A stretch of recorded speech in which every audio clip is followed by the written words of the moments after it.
खासदार संजय काका म्हणजे सांगली जिल्ह्याचा भस्मासूर आहे. शेतकऱ्यांची ऊसाची बिले जमिनी लुबाडण्याचं पाप केलंय, अशा घणाघाती टीका सांगली लोकसभा मतदारसंघाचे महाविकास आघाडीचे उमेदवार चंद्रहार पाटील यांनी केली आहे. विट्यातील कलश मंगल कार्यालयात प्रचारार्थ आयोजित मेळाव्यात ते बोलत होते. चंद्रहार पाटील म्हणाले, तुर्ची कारखाना आणि नागेवाडीचा यशवंत कारखाना ही सहकाराची 2 मंदिरे हडप करण्याचा पाप खासदारांनी केलंय. नागेवाडीच्या कारखान्याची बिले मिळण्यासाठी शेतकऱ्यांना तासगावात आंदोलन करावं लागलं. माझी लढाई दोन्ही उमेदवारांबरोबर नाही, माझी आणि त्यांची बरोबरी होऊ शकत नाही. विशाल पाटलांना भाषण सुरू करताना आजोबा वसंतदादांचं नाव घ्यावं लागतं, पण त्यांचं कर्तृत्व काय? वसंतदादांच्या नावाने सुरू असणाऱ्या संस्था कुणी बंद पाडल्या हे जनतेला चांगलंच माहिती आहे. 2013-14 सालची वसंतदादा कारखान्याची शेतकऱ्यांची ऊस बिले अजून दिलेली नाहीत, हे त्यांचं कर्तृत्व आहे. माझ्यावर टीका करायला कोणताच मुद्दा नसल्याने उमेदवार नौखा आहे म्हणून माझ्यावर टीका केली जाते. विशाल पाटील म्हणजे भाजपची बी टीम आहे. मी संजय पाटील, विशाल पाटील या दोघांनाही विरोधक मानत नाही, त्यामुळे त्या दोघांना फार महत्त्व देत नाही. त्यांनी कोणताही विकास केलेला नाही हे जनतेला माहिती आहे. जनता माझ्याच पाठीशी असल्याचं त्यांनी सांगितलंय.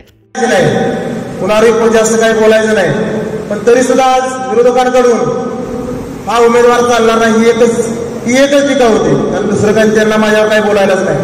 आणि समोरनं बोललं जातंय की जी खरी लढत आहे ती अपक्ष आणि भाजपच्या उमेदवारांमध्ये आहे.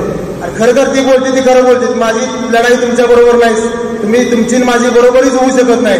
कारण तुम्ही ज्या ज्या गोष्टी आज जिल्ह्यामध्ये केलेल्या आहेत, आज अपक्ष उमेदवाराला भाषण सुरू करताना पहिल्यांदा आपल्या आजोबाचं नाव घ्यायला लागतं. वसंतदादाच्या बद्दल सांगली जिल्ह्यालाच नाही तर पूर्ण महाराष्ट्राला आदर आहे.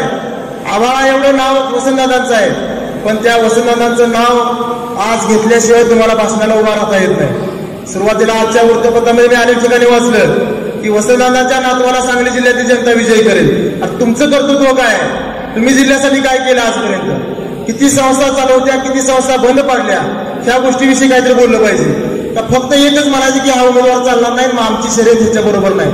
मीही त्या गोष्टीला आज विरोधात देतो की खरं तर तुमची माझी लढाई होऊ शकत नाही. तुम्ही माझ्या जोडीतलेच नाहीत, दोघं पण माझ्या जोडीतले नाही. कारण आज विशाल पाटलांचं जर सांगायचं गेलं तर 2013-14 सालची बिलं वसंतदादा सहकारी साखर कारखान्याची ती अजून शेतकऱ्यांच्या पदरात पडलेली नाही. म्हणजे 2014 आणि आज 2024 शेतकऱ्याला दाम दुप्पट नाही तर दाम तिप्पट होऊन बिलं तुम्ही शेतकऱ्यांच्या खात्यात जमा करा आणि मग जनतेसमोर भाषण उभा करा. वसंतदादा दूध संघ असेल, वसंत बाजार असेल, वसंतदादा बँक असेल, त्यानंतर आजोबांच्या नावाने ज्या ज्या संस्था होत्या त्या सगळ्या बंद पडल्या. त्यानंतर मला वाटतं प्रकाश बापूंच्या नावाने एक सहकारी संस्था मोठी उभा करण्यात आली, ती सुद्धा बंद पडली.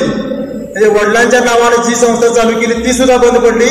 त्यानंतर आजोबा आणि वडिलांच्या नावावर ज्या संस्था बंद पडल्या, त्यानंतर भारत देशाच्या नावानं इंडिया आणि भारत अशा नावाची कुठेतरी एक संस्था स्थापन केली, ती सुद्धा बंद पडली. साधा घराच्या समोर असणारा पेट्रोल पंप सुद्धा तुम्हाला चालवता आला नाही, तो सुद्धा मधल्या काळामध्ये सील होता. तुमची नैतिकता नाही की समोर जनतेसमोर यावं आणि आपण मतं मागावीत, काहीतरी 5 वर्षातली कारकिर्दी सांगावी. आज उभं राहिलं की वसंतदादांच्या नातवाला जनता विजयी करेल, हा एकच त्यांच्याजवळ मुद्दा आहे. आणि दुसरा खासदारांच्या वरती टीका करायची. पण खासदार म्हणजे मी आज जाहीर सांगतो सर्वांना, खासदार म्हणजे ह्या सांगली जिल्ह्याचा भस्मासूर आहे. संजय काका पाटील म्हणजे ह्या सांगली जिल्ह्याचा भस्मासूर आहे. शेतकऱ्यांची ऊसाची बिलं असतील, जमिनी असतील, कुठल्याही गोष्टीत काकाने लुबाडायचं कमी केलेलं नाही कुणाला. आज आपण खानापूर तालुका बघतोय. खानापूर तालुक्यातील नागेवाडी, परवा तुर्ची कारखान्यावर होतो मी. तुर्ची गावामध्ये माझी सभा होती. तुर्ची गावामध्ये मी जाहीररित्या सांगितलं गाववाल्यांना, आज मी बोलतोय ही वाईट वाटेल म्हणलं, तुर्ची गाव हे संपूर्ण जिल्ह्यात बदनाम झालेलं गाव आहे म्हणलं. त्याच्या पाठीमागं कारण तुर्चीमध्ये जे असणार सहकाराचं मंदिर जे हडप करण्याचं काम तुमच्या खासदारांनी केले. ज्या ठिकाणी जाईल तिथे तुर्ची कारखाना हे नाव लागलं जाते. तसंच आज माझ्या तालुक्यामधलं नागेवाडी सहकारी साखर कारखाना आहे. त्या नागेवाडी सहकारी साखर कारखान्याची बिलं मिळण्यासाठी शेतकऱ्यांनी कुठल्या स्टेजला गेले. आज माझ्या महिला भगिनींना तासगाव शहरामध्ये डोक्याचं टक्कल करून फिरायची पाळी आली या संजय काकांमुळे.